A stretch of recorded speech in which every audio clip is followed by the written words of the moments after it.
Estelle et Coraline ont 15 ans. Devant un miroir, ces deux collégiennes font un bien étrange concours. Non mais moi j'en ai largement plus que toi. Hein. Ouais mais lui il fait beaucoup plus. Hein. T'en as beaucoup sur le front. Sur le front, ouais, surtout sur le front. Ceux-là ils sont partis. Entre filles, les boutons d'acné c'est le sujet de conversation et surtout un énorme problème face aux garçons. Ouais mais ça fait moins bizarre. Leur regard, je dirais c'est un aimant, ça va tout de suite sur les boutons en fait. Bah, du coup on est un peu complexé, on est plus timide que les autres, ceux qui n'en ont pas, et puis bah, on est obligé de beaucoup se maquiller pour les cacher. Enfin, ouais. Comme elle, 8 adolescents sur 10 ont des boutons. Filles ou garçons, c'est toujours la même galère. Bah, c'est déjà au niveau, c'est moche quoi. Ouais, puis, c'est moche. Ouais. Pour les filles et tout, bah voilà, c'est pas terrible. Qu'est-ce que tu fais quand t'as des boutons? Bah, je mets de l'eau précieuse. Bah, quand j'en ai trop là, je mets une casquette. Ouais. Ah, moi je les perce moi. Ouais, aussi je les perce. Ah oui. Ouais, je les perce aussi. Ouais. Ouais, direct. L'acné touche principalement les adolescents et les jeunes adultes. Elle apparaît à la puberté, c'est-à-dire entre 12 et 14 ans. Le plus souvent, il s'agit de simples points noirs et boutons rouges. Dans un cas sur 10, facteur génétique oblige, l'acné est plus sévère. Elle va jusqu'à former des kystes et des abcès. Alors pourquoi a-t-on de l'acné ? Au moment de la puberté, la sécrétion de sébum, donc de gras, est augmentée. Et chez les acnéiques, il se forme un bouchon corné au niveau du canal d'évacuation de cette glande. Donc la glande grossit et en plus, elle ne peut plus s'évacuer. Et donc là, à ce moment-là, c'est le siège d'une réaction inflammatoire, ce qui fait le bouton. Pour 30% des ados, la guerre des boutons se prolonge jusqu'à l'âge adulte. 4 femmes sur 10 ont des problèmes d'acné entre 25 et 40 ans.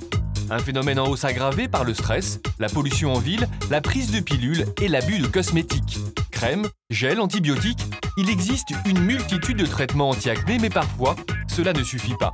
Léonore a 17 ans. Pendant 3 ans, elle a eu le visage et le dos dévorés par l'acné, une période où elle était très mal dans sa peau. On se sent mal à l'aise, on a l'impression qu'ils regardent tout le temps notre visage.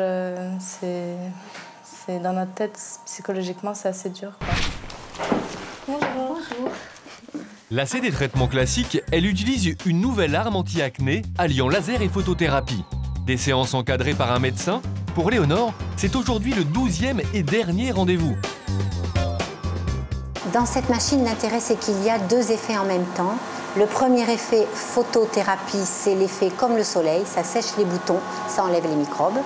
Et le deuxième effet, c'est la radiofréquence, qui a le même effet que les lasers qui vont sécher les glandes sébacées. Principal avantage de cette méthode, il n'y a aucun effet secondaire sur l'organisme. Cela aurait même un effet rajeunissant pour la peau. Au fur et à mesure qu'on fait les séances, il y a une réassimilation du collagène, une réorganisation, et la peau prend un velouté plus joli.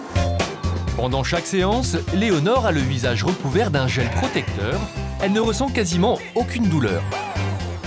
Non, ça fait pas du tout mal en fait. Ça chauffe un petit peu, ça pince un tout petit peu, mais c'est vraiment supportable. Malgré ses avantages, le laser n'est pourtant pas la solution miracle contre l'acné. Comme tout traitement, il comporte des risques de rechute, sans oublier son coût, comptez au moins 500 € les 12 séances. Pour Léonore, le résultat est satisfaisant. À la fin du traitement, il lui reste des cicatrices bien sûr, mais plus aucun bouton. C'est un gros soulagement, psychologiquement ça va mieux et j'aurai plus de facilité à m'ouvrir aux gens, quoi. Pour l'instant, le laser c'est fini, mais Léonore devra continuer à appliquer chaque soir une crème anti-acné sur sa peau. Maha, elle, n'a pas choisi le laser pour lutter contre ses boutons. À 30 ans, elle a préféré un traitement plus classique à base d'isotrétinoïne, un médicament prescrit uniquement pour les acnés sévères, car il comporte de nombreux effets secondaires. Maha termine sa 2e cure. Oui, il y a encore quelques microkystes, on a encore 2 mois de traitement, donc c'est normal qu'il y en ait encore un peu. Au bout de 7 mois, les résultats sont encourageants. Je suis très satisfaite, mais je l'ai été aussi la première fois. Et donc, 1 an après la fin du traitement, j'ai eu une rechute. Donc, je pense que je vais quand même attendre au moins 12 mois pour dire que c'est bon, j'en ai fini avec l'acné. Pour Jonathan, 22 ans, l'enfer de l'acné est bel et bien fini. Pendant presque 6 ans, pourtant, son visage a été déformé par des kystes et des abcès. une période très difficile à vivre pour un adolescent.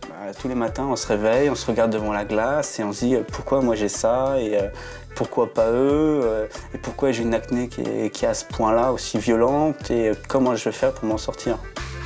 Homéopathie, antibiotiques, isotrétinoïne, laser, photothérapie et même cure thermale, Jonathan a pratiquement tout essayé.